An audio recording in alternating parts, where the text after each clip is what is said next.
Hey everyone, ready for a fascinating journey? We're diving deep into the world of monsters. We got a ton of awesome material on everything monsters, from like their historical roots to how we see them today.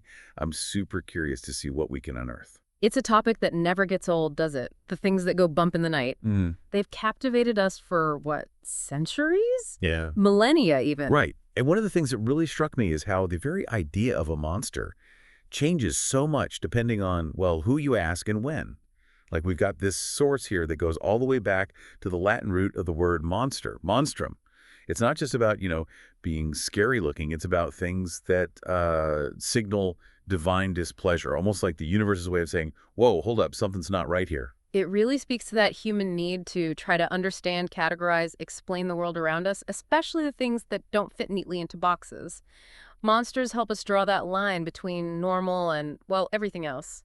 The stuff that makes us feel uneasy, threatened. So like back in ancient Rome, if a snake, I don't know, slithered by without legs, that was considered monstrous. Snakes are already kind of freaky, but that was crossing a line. Exactly. And that difference in perception, it isn't just ancient history either. We see it across cultures even today, how different cultures perceive monsters, monstrophy, it's called. It gives us this really interesting look into how those views shape our whole worldview. Think about dragons, for example. Okay, yeah, in Western cultures, dragons are usually the bad guys. Fire-breathing, hoarding treasure, kidnapping princesses, the usual villain stuff. Right. But in a lot of East Asian cultures, dragons are seen as these benevolent creatures. Symbols of good luck, power, wisdom. They're often tied to things like water and rain, even protectors. Total opposite of that Western image. It really makes you think, huh? Like, did those different views of dragons actually shape those societies in some way? Did seeing dragons as positive lead to different art, different myths, maybe even different social structures? Wild to think about the ripple effects something like that could have just from seeing a monster differently. It really is. And it shows that what we think of as monstrous isn't always about like sharp teeth and claws. Yeah. Often it's more about our own cultural values, our fears, what keeps us up at night. And those anxieties, they definitely shape the monsters we see in pop culture, even now. Like, this article talks about how giant monsters were huge EE in movies after World War II, Godzilla, King Kong, massive spiders. And with the atomic bomb, the whole nuclear age beginning, it's hard not to see the connection? It's a perfect example of how these real-world events, they get under our skin, they become part of our shared fears, and they come out in our art. Those giant monster movies weren't just about spectacle. They were tapping into a very real fear that humanity now had the power to destroy itself. But here's the thing, right? Mhm. Even with all that fear, all that anxiety about destruction, sometimes those giant monsters, they become, well, sympathetic. Right. Like King Kong or Frankenstein's monster. They're scary, sure, but you kind of feel for them too? Absolutely. The monster as victim, that's a powerful archetype. It makes us question our assumptions, makes us think maybe cruelty, maybe evil.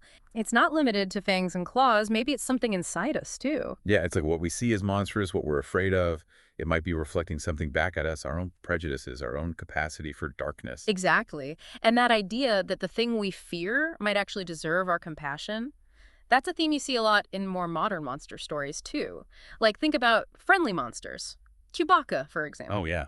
Chewbacca's perfect. You get this huge, hairy creature, roars like crazy, Hmm. but he's also fiercely loyal, protects his friends, even seems kind of cuddly. Total opposite of what you'd expect. Right. He completely changes how we think about monsters. Appearance isn't everything. And he's not the only one. Elmo from Sesame Street, Shrek. They might look strange, a little intimidating at first, but it's their actions that matter.